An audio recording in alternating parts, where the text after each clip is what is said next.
It's game day. Let's go. Let's go. Big game. Got a big game today. My package has arrived. Oh, sweet. Nice. Score!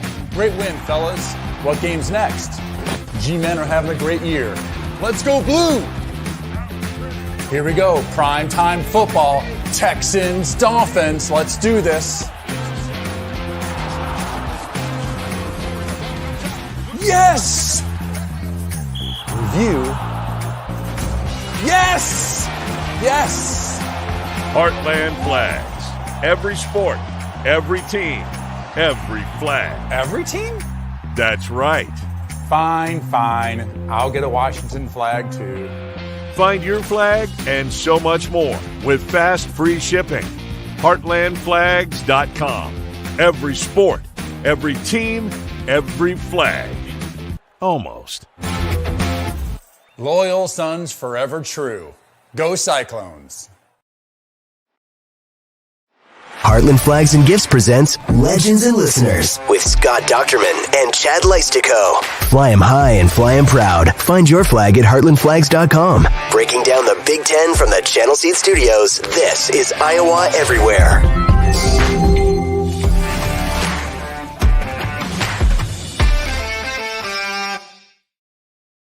I love that intro music. Hey, Hawkeye fans, Big Ten fans, Iowans everywhere. It is episode 10 of Legends and Listeners here on the Iowa Everywhere Network. Thank you for getting us to 10 episodes.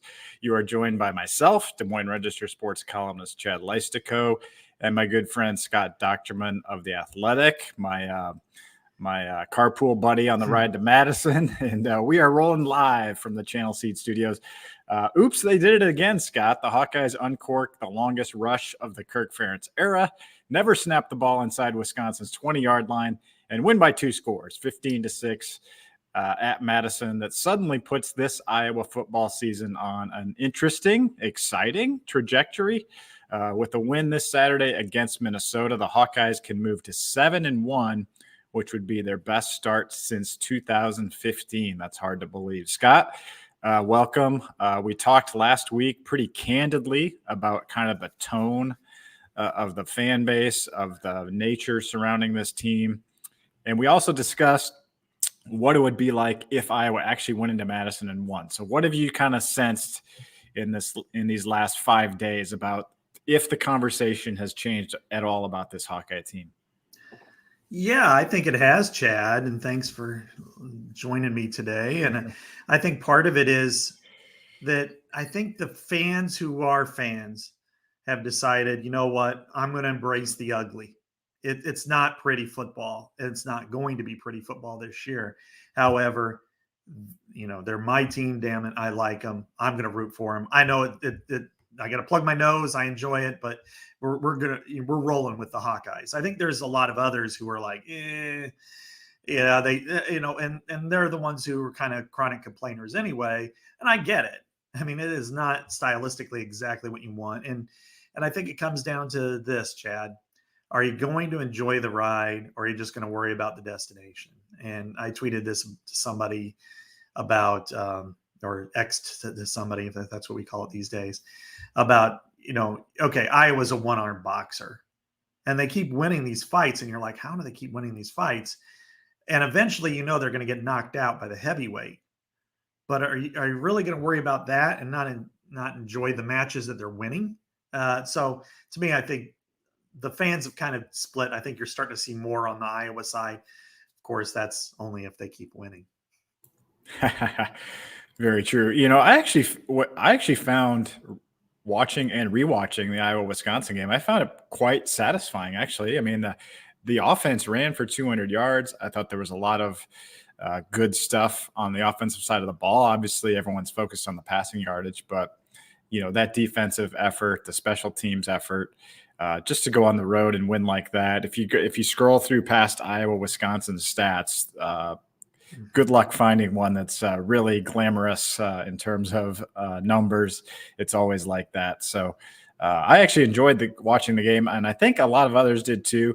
But also, Scott, I would say, if Iowa loses this week to Minnesota, the pitchforks will be back out from the same folks that were before. So they might be laying in the weeds is my prediction for the next loss. Yeah, and I don't want to get over it. We went over it pretty hard last week, but I start to think about, between 2000 and 2021, where they'd won 12 straight games. And there was just you could see this pent up anger that just couldn't be released because they kept winning, And so when they finally lost to Purdue, it all just came out like, yeah, it was okay. ugly. It's like, hey, they just won 12 straight games. You're not happy about that. And in this case, they've won 11 of the last 13. Yep. So I think overall, you've got to be pretty happy with where this program is heading.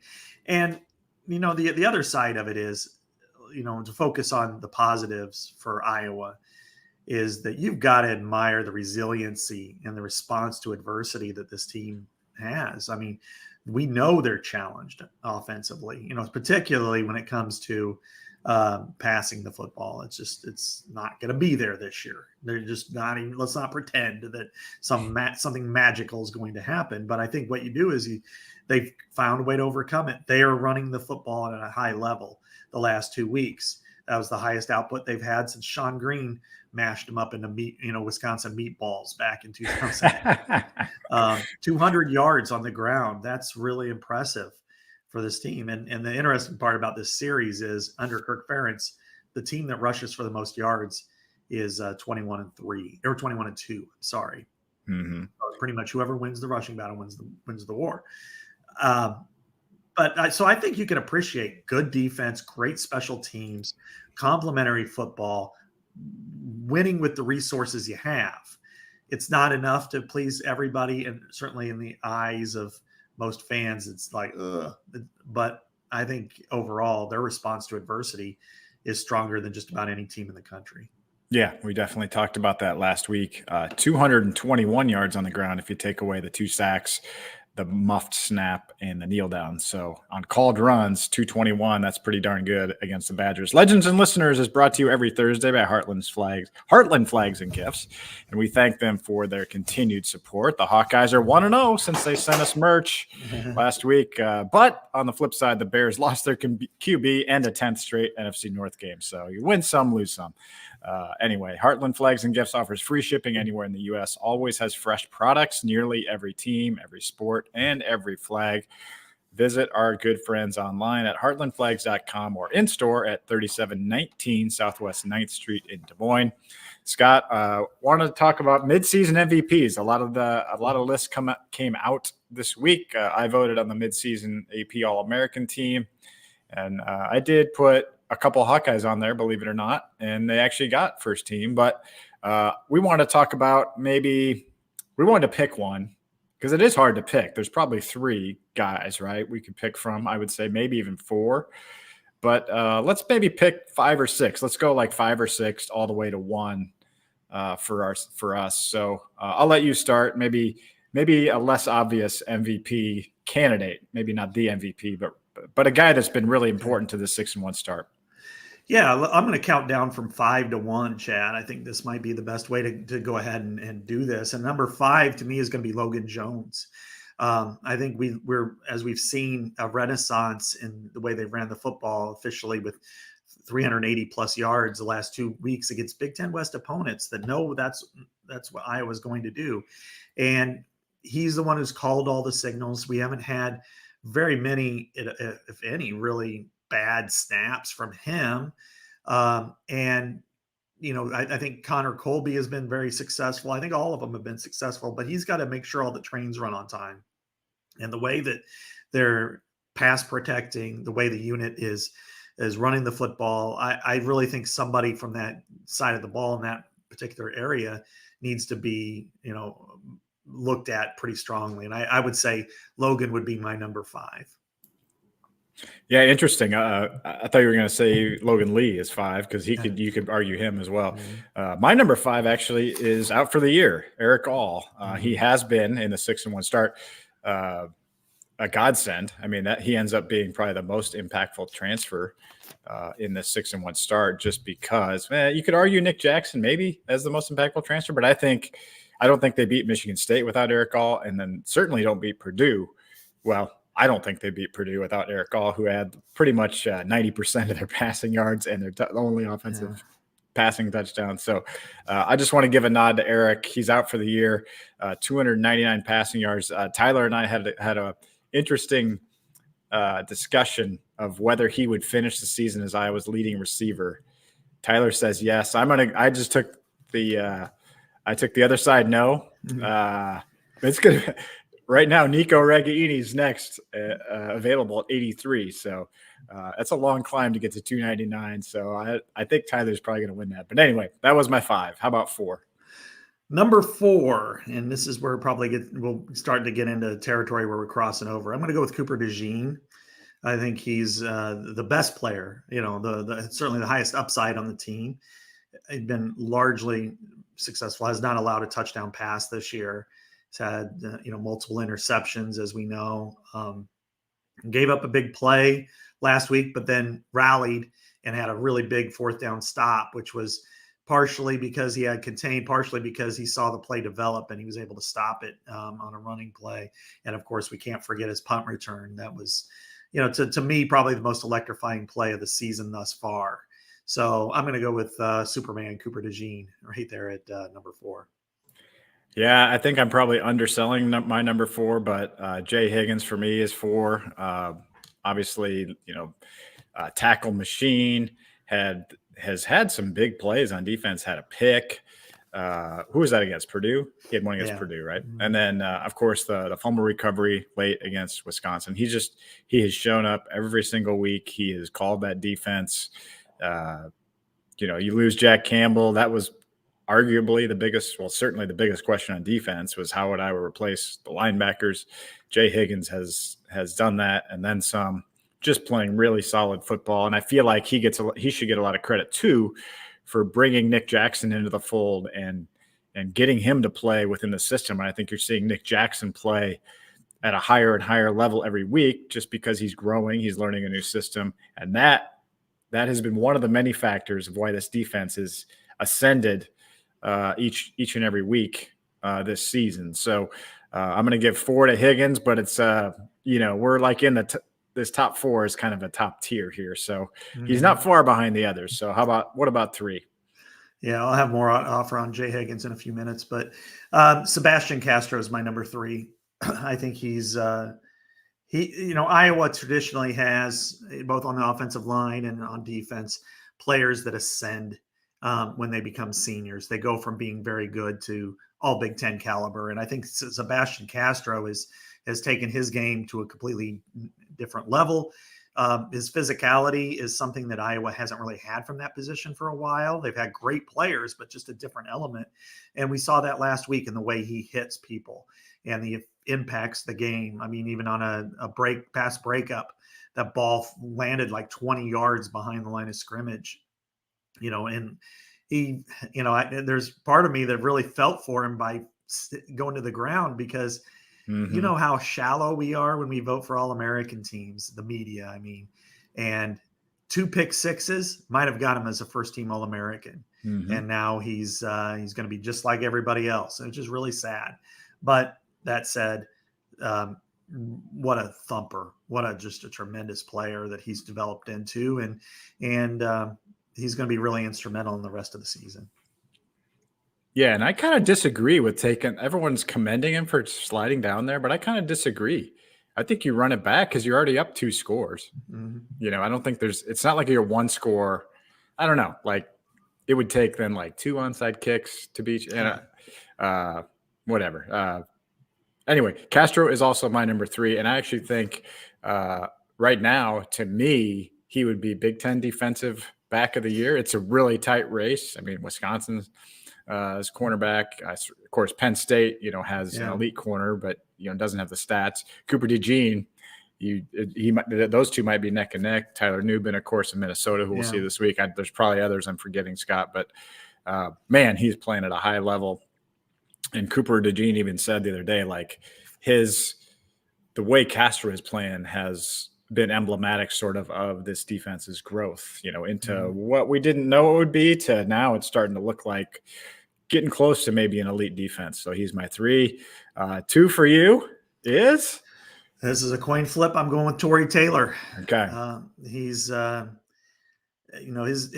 he's had some great games in the past, Chad. We've seen it, especially 2001, the wins against Iowa State and Penn State were really on his leg. And but I think the game against Wisconsin that's the one that if he gets drafted, and you hear the NFL music and on ESPN in April, they should show all of that. I know it's my ringtone too, but it's that's what they should show, is what he did against Wisconsin. I mean, 10 punts, averaging 50.6 yards per punt. He's among the nation's leaders in both 50 plus and inside the 20. Only 1 touchback. That is remarkable. And to me, the most impressive punt that he had the other day was when they were at the plus 43, and he hit that ball, and it's like I guess it was like a perfect golf shot, or bounced at the half yard line and spun back to the 4. Just a tremendous game. I know you wrote about it this week. I know it's heresy. We both grew up in the 80s in Iowa and watched this team and this program, and Reggie Roby is up on a pedestal, and it's almost heresy, like trying to say somebody is as good as Bob Sanders. It's the same way when you start talking about Reggie Roby, but he's better. I'll throw myself out there, because Reggie, the one thing he couldn't do was punt from plus territory. Yeah, he didn't pooch punt.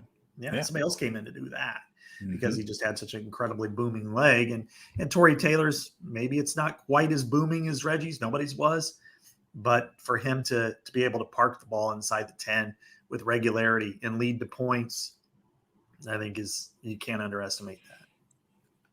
Yeah, no arguments there.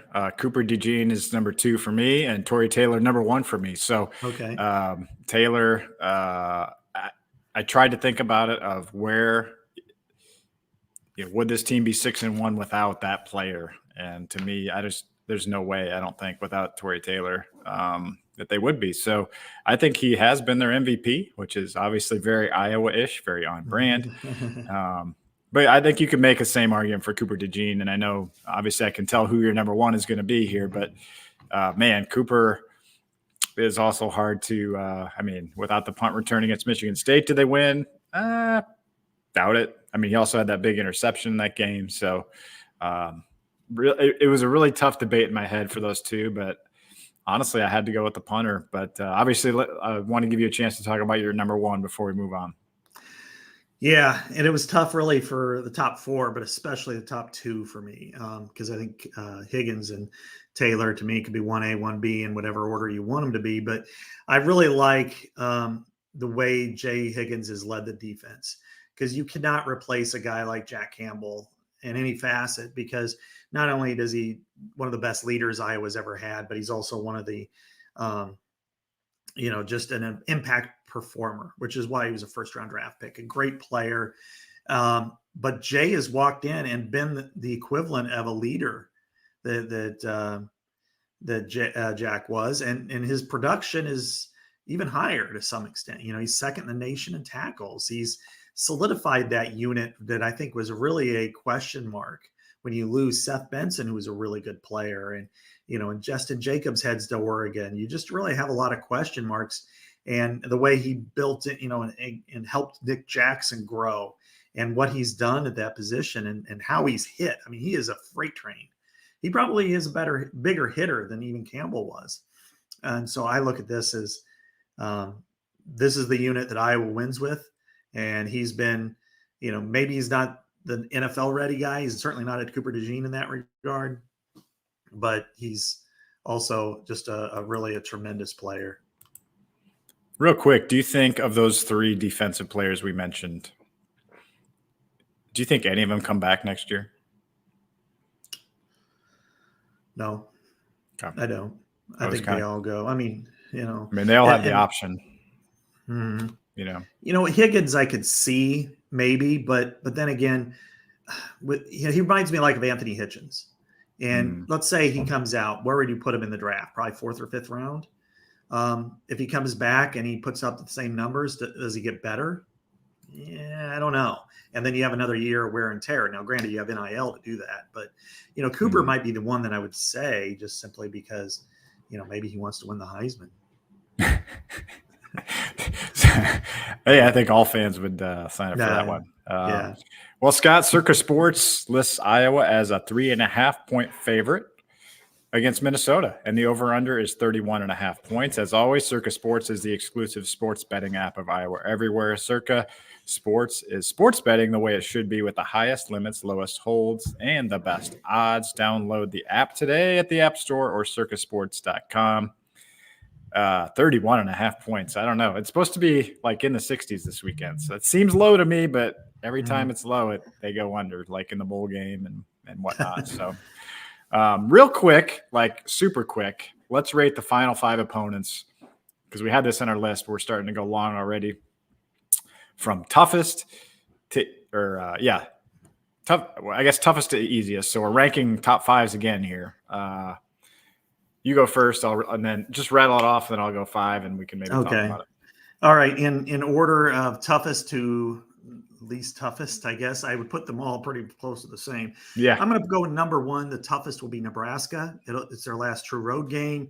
It's a team they lost to last year. They have a really good defense for the most part.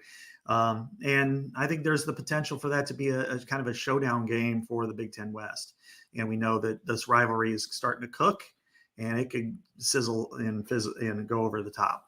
Number 2, I'll go with Rutgers. Tough team, physical team. They won in strong fashion last week against Michigan State. Number 3 is the opponent this week, Minnesota. I think Minnesota, has come close to Iowa several years in a row. They compete hard every year in every area. So I kind of look at them that way. Number 4 is the Fighting Illini coming to Kinnick Stadium. I think they might have the best offensive talent of the teams remaining. I like Caden Fagan. He was kind of a gut punch to Iowa when he picked Illinois over the Hawkeyes. But and Isaiah Williams is a pretty good receiver. And then finally, I'll go with the Northwestern Wildcats at Wrigley Field. And I'm still not really – I think they played hard. That's what I'll give them. Pretty much the same list. I got Nebraska 1, but I have Minnesota 2, Rutgers 3, Illinois 4, Northwestern 5. I think I feel like this game comes at a terrible time, just because you're banged up.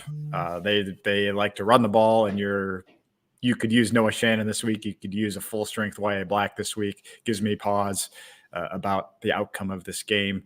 But you're probably going to have both those guys back at Wrigley Field. You're going to have 2 more weeks to have worked with Deacon Hill, get the offense kind of calibrated how you want. So I feel like that to me is the surest win. But there is no sure thing with this Hawkeye team. No question about it. So I am nervous about this game this weekend, but we'll talk about that a little bit more. But first, Scott, let's dig into our main discussion of the day. Kirk Ferentz this week. You asked 2 great questions. And he said on the radio show last night, somebody asked me about the stats, and I don't care about this. We're with Scott Dochterman, Kirk. Come on. You know who Scott is. But anyway, this topic, he said Deacon Hill remains clear number 1. And, of course, that's generated a lot of discussion about, hey, what about Joe Labus? We saw him win a bowl game. So let's have a discussion, Scott. And this topic was inspired by Pat, who's in my text group. And shout out to Pat. The spin on his question is this: what can Iowa expect from its QB the rest of the year? And more importantly, why hasn't it developed anyone in recent years? Scott, which part of that do you want to start with? I think let's start with the now. Here's living the now. Okay, go for it. Yeah, I think right now, unfortunately, where they're living is don't screw it up. Just hand off the ball. If a receiver is wide open and you feel like you can get the ball to him, then do it. Otherwise, throw it away. We'll punt. We got a great punter. We got a great defense. Let's not lose the game on offense, which is more risk averse than any other strategy in the face of the earth. But it is one that has won. So 27-70 right now is Deacon Hill, which are numbers that I brought up. And of course, Kirk said, well, and then he made sure to let Dolph know that, the most important one is he didn't turn the ball over. Well, he just about did. he fumbled a ball that could have been returned the other way, and luckily for him, he recovered it. And the other one was the interception that the big lineman had was overturned. So I think overall, it was close to being turnover, a couple of big turnovers. So I would just say best thing for Iowa is if it's Deacon Hill the rest of the way, just try to play mistake-free football. And it's a scary way to play, but just going to have to do it. Yeah, I don't know how much better you can get. I just think, Kirk always talks about balance, and I don't see them totally abandoning the pass. And Minnesota's going to make him throw this week, so he's going to have to prove he can hit some throws. And when I rewatch the game, and I know it's probably not going to be a popular opinion, but other than the ones that were batted down, which were 3 or 4, 3, Yeah. 3 plus the middle tight end screen, which was a disaster. So the other 10 throws were actually pretty accurate if you look at them. Even some of the, he had a nice strike to all. Even that one to Stylianos I think it was Jacuzzi was just a little off on the play action. What I'd like to see, Scott, now that they've established some run, is the play action, because Deacon is not good in the pocket. They were terrible out of 11 the other day. Actually terrible out of 13 as well. That's another discussion. But as a drop back passer, that's not his game.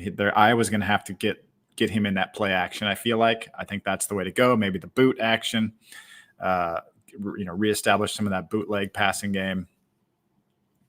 I feel like that's the ceiling, is just kind of making the makeables, as we've said in the past. But anyway, let's just hang on for the ride here, right? Right. You're right. And it's, does a drop back game? I think play action has to work, and I think it can work because you're going to see every team is going to stuff the box. It's just going to. It should work, right? Play action should work. And everyone's expecting run. Exactly. You're going to get one-on-one matchups on the outside. This is exactly what the receivers want. This is me versus another guy to make a play. If you give me a chance on the ball, I'll make it. Mm-hmm. And so that should work. I like bootlegs, rollouts. It depends if what kind of functions there, but I think because what it does is for him is it cuts the field into half, and it usually gives you 2 type of receivers that are in that area. So I think you could do those things if that works, but he's just got to be careful, and I think that's the strategy right now is don't make a mistake, and you hate to play that way. It's like it's like don't shoot a 3-pointer unless you're open, and then right, and no one guards you, and then you can't make it. Then you have a defender like Caitlin Clark kind of against South Carolina, kind of brush. That's what defenders should do to Deacon Hill. Exactly. Let him throw. But he's got to hit a couple of those shots, and I think he can. I think he does have a big, strong arm, and if they can run a couple of times, they're successful. The linebackers move closer to the line of scrimmage, they blitz or safety blitz. You should have the opportunity to hit somebody like Seth Anderson down the field, and I think it'll come this game. As long as you stay away from number 27, Tyler Newman. Don't test him. Yes, he's too good. I was just thinking about that while I was on my run today. That's the one. They're going to put 8 in the box, probably put Newman covering the tight end, I'm guessing, and then the other 2 guys on the outside. And don't throw to the tight end could be risky this week. Yeah. Anyway, let's talk about development, Scott, because it's ugly, man. It's ugly. Maybe Iowa's realizing it has to go with transfers now. But I just tweeted it out. The high. I mean, it's amazing. I can't find really. Nate Stanley is a hit. Yeah. But if you look at the last decade or so of quarterback acquisition and development, thank you, Aiden, for putting that up. We don't know about James. I mean, James Rezar isn't even here yet. Marco Linus just got here, but look at the rest of that list. And when you look at that, Carson May, Joe Labus, Deuce Hogan, Alex Padilla, Spencer Petras, Peyton Manziel, Nate Stanley, Ryan Boyle, Drew Cook, Tyler Wiegers, Nick Shimonek. That goes all the way back to C.J. Beathard in the class of 2012. For those that are listening only on this one later, Scott, what do you see here? Obviously, here's one little stat I put down, and then I'll throw it to you. Since since Nate Stanley. So the closest in proximity to this quarterback, to Iowa City, is 548 miles. Joe Labus. They go so far outside of Iowa. It's so against normal recruiting patterns. It's so interesting, and it just hasn't worked. What do you see here on this tapestry of failure? Wow. Yeah, it's I would say this, that except for the blue bloods, it's usually one out of about every 3 quarterbacks hit for most teams. And, that's why we see so many transfers now, and we see transfers who become backups at places just because of the same type of system, like a Deacon Hill, for instance. I think what I look at first is, you go all the way back, and I think hits were Jake Rudock and CJ Beathard. They were both quality Big Ten quarterbacks who had NFL opportunities, and CJ Beathard may even start tonight for the Jaguars with Trevor Lawrence hurt. But then you start to look at other ones like Shimonik. He wasn't going to get his opportunity here, and so he left. And he was a decent player for Texas Tech. Uyghurs got into a straight up battle with Stanley, lost that battle. I don't think of him as a negative necessarily. Now, sure. Boyle didn't work out here. He played it at Indiana State. Drew Cook, it didn't work out at quarterback. They gave him a chance, but then as you mentioned, they decided to kind of go philosophically to wherever they can get a quarterback. And we've seen, there was a ton of hype with Deuce Hogan, probably more than the rest. And that clearly didn't work out here. Took extreme offense to a off the cuff insult remark from Kirk at Nebraska, basically quit the team then. Padilla was supposed to be better. He wasn't, and he's not playing for SMU either. Carson May, only 1 year here. That was a little weird why he would transfer and then went to a JUCO, and now he's at Wyoming. I don't know. I'm trying to figure out the symmetry. Spencer Petras is probably the most interesting one of the bunch to me because he had the most run. He was also highly sought, and he had a lot of tangible and intangibles that really fit this program. It was just a couple of areas where he was deficient, and could have Iowa improved in those areas for him? I don't know. That's a good question. So I guess the question is, is it the recruiting or is it the development? Which is the bigger piece that's missing with Iowa's quarterback situation? There's so many tangents we can go on here. And obviously they've gone for the pro style typically. And I still have never quite grasped why that is, especially when arguably your 2 best seasons have been with mobile quarterbacks, Brad Banks, CJ Beathard. And you could even argue Drew Tate had more movement to him than most of the others. Now, I'm not saying Rick Stanzi did, but certainly I don't understand that completely. But aside from that, that's probably a whole nother podcast, right? The Horse Latitudes podcast. Yeah, a whole other podcast. What do you think? Development or is it recruiting? More so, and then we can get into more on this. I actually think that it's recruiting because I think you look at these players and what most of them who have left, what did they do when they went to that spot?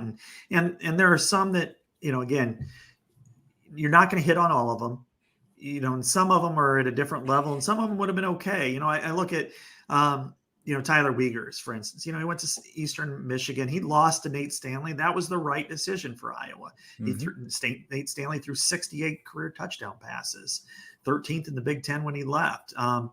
You look at Peyton Manziel. Was that the right guy? I mean, that was a Greg Davis guy. He went and played at Abilene Christian. He was okay, but I think overall that they're making decisions that sometimes you wonder about. Like the one that we're going to compare for the next handful of years, probably, Chad, is J.J. Cole going to Iowa State and Marco Lainez III coming to Iowa. Iowa made its choice very early. That's not to say Cole wouldn't have picked Iowa State anyway, right. With his pedigree and everything, and background. But we're gonna see how do they line up, how do they navigate the next 3 to 4 years, and And, like they really wanted Will Levis. That was the guy they really wanted, and they couldn't get him. He picked Penn State. Would Iowa have been different with him? Yeah, for sure. So I think it's about getting the right quarterback. Now, if we want to argue that Iowa hasn't developed them better, maybe there's a case with Spencer Petras. Maybe there's a case with, Anybody. CJ Beathard. Yeah, could be. In recent years, especially. Yeah. But what do you think? I'm interested in hearing this. Well, I mean, yeah, I think recruiting is sort of is probably the bigger issue, even though I still think Iowa needs a real quarterbacks coach at some point here, because you're not getting that development. You're just not seeing it, Yeah. Like what confidence do you have right now that, obviously Joe Labus, I mean, we heard pretty good things about him, right? On the scout team. Yeah. And where has he gone from there? Like static, if not worse? Like how does a talent that you obviously see, and even coaches are telling us, wow, this guy's got something, right? And then all of a sudden he doesn't, and he can't beat out Deacon Hill. Like, I don't know. Like, I'm just wondering, where do you just spend all your time with the starter and all of a sudden these backups don't get enough attention? I just don't know. Like, I'm very concerned about the development. And certainly you still have to bring up, you had Spencer Petras, Zach Wilson, and Trey Lance, and you picked the worst one of the three. I mean, college-wise. No. In the pros, neither one has really panned out. But I don't know. There's just so much wrong. It just feels like it's time to reboot. And I don't see that necessarily happening. I don't know. I'm just kind of lost in this whole discussion just because it seems like recruiting's bad, the development's bad, and the style's bad. So you got to fix all three to me. No question. I think it really comes down to the offense in some ways. What are you trying to tell your quarterbacks to do? And it is a very complicated offense, and which floors me when you start to see freshmen succeeding all over the country at institutions that got higher pedigrees than Iowa, that are more blue bloods. And all of a sudden it's like, this freshman went in and threw for 400 yards. You're like, what? I thought it takes you, good 2 years to learn an offense. And it's the 130th offense in the country. You got to make things simpler. You got to make things easier. And I think in some ways is how much do they trust the quarterback and how much don't they? And they trust the system more so than the quarterback.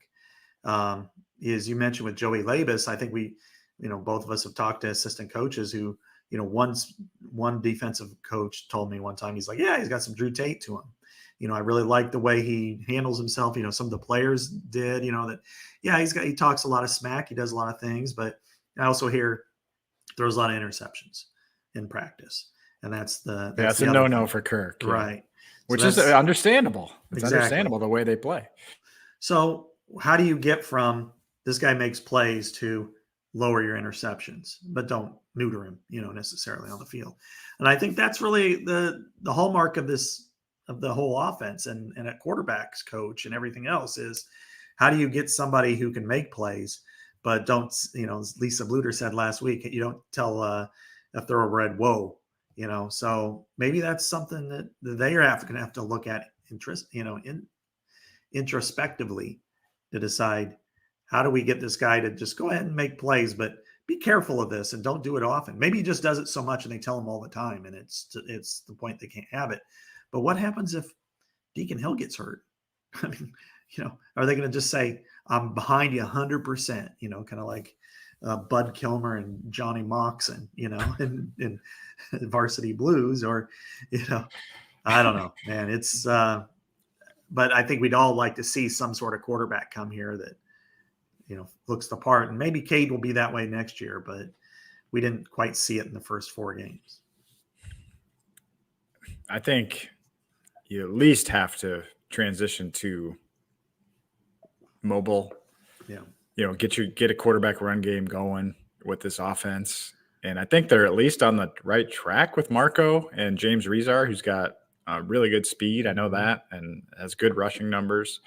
So maybe they're trending that way when those two guys are ready to go. But also, what system is Marco learning right now? He's not learning a, zone read system, or I feel like with the way Iowa is built around tight ends, run game, offensive line, like you need a running quarterback. You don't need the pocket quarterback. You need somebody who can get outside the congestion and make plays and run the bootleg game. And it's never added up to me, because you've had the best season in Iowa football offensive history. Yes, you had a great line. Totally get that. But that was Brad Banks, man. He was able to run for first downs when he needed. Third down conversions. I mean, that's where quarterbacks really come into play. You see it with, Mahomes. You need 4 yards, he gets 5 or whatever. Those guys are so elite, and you see it in college too, all the time. Oh. So it boggles my mind that that's not part of that they just say, nope, that's not us. We're not going to do that. Don't get that. Yeah. And it's happened here, 2015. CJ Beathard ran for 34 first downs. And I don't know if it's been surpassed yet, but I knew since 2020 up until like week 3 or 4, there were fewer quarterback first down runs over 3+ years than there was in that one singular year. And when you take away those sacks, and there were a lot of them in 2015, I mean, he ran for almost 500 yards. And we're not talking about just the 50-yard run out of the end zone. We're talking about when against Pittsburgh, where he takes off on a draw, hits the ground, calls timeout, and then Marshall Kane kicks a 57-yard field goal. You don't have that in the playbook right now. You need that in your playbook. And as you said, Chad, I mean, if you're not going to throw the wide receivers, then why do you have a pro-style quarterback? Why do you have an immobile quarterback? Yes. So at this point, it doesn't make sense. I mean, you're better off just having a running back occasionally pass and then run the whole time, as opposed to this system. Because again, Kirk can deny it all he wants, but 27 to 70 is not a number you want from a high school quarterback, let alone a major college quarterback. And I don't know if they would do this, but no, there's no question Joe Labus has some mobility. That's what we've heard. We even saw it a little bit last year in the bowl game. So if Deacon Hill is just flaming, pile of turds this week against Minnesota, you got the bye week. I mean, is there any? I mean, I don't think Iowa would actually do it, but at that point, do you make a switch? And let's say he's 35 of 100, or 35 of 90 by next week or whatever, and Deacon Hill. I mean, can you maybe make some tweaks where you get some boot games, some quarterback run game, and worst case scenario is it goes terribly, and you have to bring Deacon Hill in, which I don't know if he's going to save the day, but at least I just so I don't know. I know we're back to this year's conversation here, but right. It comes back to development. Like, what are you doing with Joe Labus right now? Are you just going to let him drift off into the, to the MAC or whatever, or or what? I think his comments the other day said he's not going to be here past the end of the regular season. I wouldn't blame him. That just basically gave him no path to the playing field. Mm-hmm. My question is, at this point, how much faith do you have in somebody like Marco Lainez? I know he's a true freshman, and I'm sure he's on the scout team, but at some point, I'm sure he's also had to take some snaps too with the big boys. How much worse off are you than that? I mean, when you're talking about 6 of 21 against Purdue, 6 of 14 against Wisconsin, your first 2 starts, you're 12 of 35. And then this week will be a challenge. Now, that to me is something also that needs to be discussed, and maybe it will be.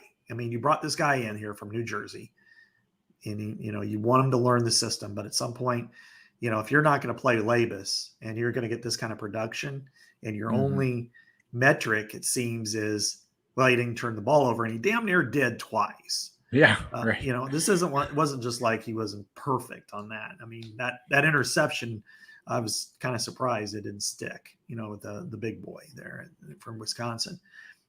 And then so to me, I think you got to look at it and go, maybe we should give this guy a shot. At least during the bye week, see what he's got with Iowa's offense, and because maybe he can make some throws, maybe he can move the ball, and you'll live with a couple of bad calls.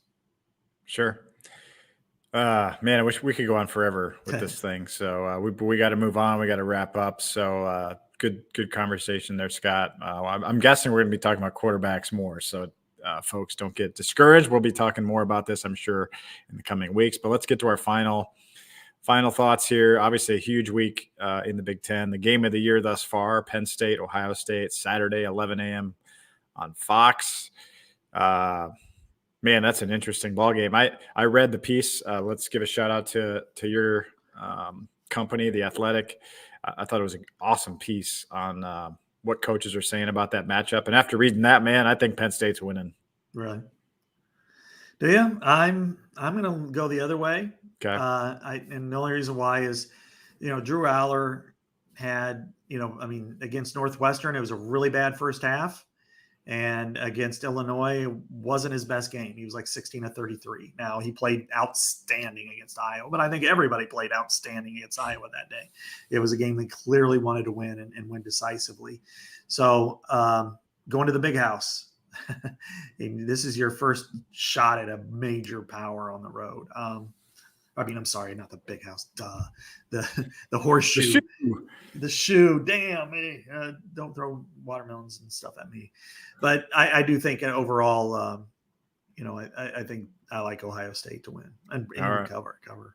Okay. All right. We're on the opposite sides there. I think last time we were on opposite sides, you were 100% right and I was 100% wrong. So if you guys are going to Circa, maybe listen to Scott. But let's talk about real quick predictions for this week's game. Iowa is just a 3.5-point favorite, Scott. I put my prediction out there at hawkcentral.com this morning. What do you got? I'm going to go with the Hawkeyes 16-12. So I think they cover. They cover and they get the under at 31.5. I think it's going to be a really close, tough game because even though this is not a great Minnesota team by any stretch, they want, what do you want to do? You want to beat one of your rivals. And this is an opportunity for them to get the pig for the first time since 2014. We know that PJ Fleck has not beaten Kirk Ferentz ever, even when he was at Western Michigan. So I think they're going to come strong and play hard. But I think Iowa is a better team and Iowa can force some action against their offense, which if Darius Taylor plays, it could be a greater challenge, but I like the Hawkeyes just barely in a very low scoring game as always. I think Iowa gets some points this week. So I got them winning 23-13, but I do think it's going to be a tense game. And, Drew Stevens he continues to be a major weapon for this team. So I think 3 field goals from him, probably a touchdown on defense at some point. I mean, they haven't had one since the Iowa State game. And then as I kind of wrote in my preview, Scott, and I'll get your thoughts on this and then we'll go. I know we're going long. Hope everyone at Iowa Everywhere is not we're not charging extra for this. This is a free bonus minute, but I wrote that this is a real parallel to 2015's game going to Northwestern because you're really banged up after that Illinois game. I don't know if you remember that, but and Jordan Canzeri was kind of like LeSean Williams that day, running, big long touchdown run. He ran 43 times, I think for 256 or something like that day. Mm-hmm. Beathard was could barely move. They were down to James Daniels at right tackle, true freshman. Yeah. And they ended up kicking Sean Welsh out to tackle. Uh-huh. So guard kicking out to tackle, Scott. All right. So the other way around. Yeah. At Northwestern. And they win 40-10. So and then the bye. That's what I'm saying. The last game before the bye, you're coming off of, you're banged up. But then on the flip side, in 2021, you're coming off an emotional win. You're 6-0, starting to get banged up. You got one game before the bye, and then you lay an egg against Purdue at home, 2021. So it could go one or the other, one way or another there, I guess. And I'm kind of leaning that this goes the 2015 way more so than the 2021 way, just because Iowa's not getting all the love that they got in 21, like everyone was hating on them in 2015, and that actually worked well.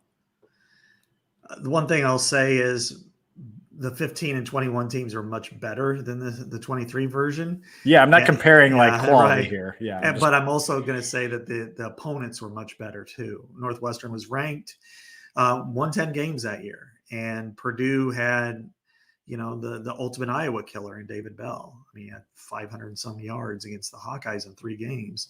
And Aiden O'Connell was an NFL quarterback, and they had a scheme that could really, pound Iowa. I mean, they're playing an opponent now if I think this was the Minnesota team from last year, I'd be very worried. I would not pick Iowa to win. If there's Mo Ibrahim and John Michael Schmitz was a center and all that. But I think this is a gut check moment for a team that handles them really well. Yes. The way they are resilient and the way they handle adversity, they'll be all right. They'll throw down. It's just, they could really use a solid from the NCAA today. Yeah, wouldn't that be something if they made the call Friday and Noah Shannon's in the lineup? Yeah. I don't think it's going to happen, but that would be really awesome. Right. Really great story. Anyway, thanks, Scott. Good to talk to you, buddy. Yeah. See you Saturday. Looking forward to it as always. All right. Reminder to fans that Saturday is a stripe-out game at Kinnick Stadium. It looks like good weather. Enjoy the day. Feel free to crank up Legends and Listeners at your tailgate. Tell your friends about us. Until next time, for Scott Dochterman, this is Chad Lesiktow. We will talk about this game next week with you on Thursday at 11 a.m. from the Channel Seed Studios here on Legends and Listeners on the Iowa Everywhere Network. So long, folks.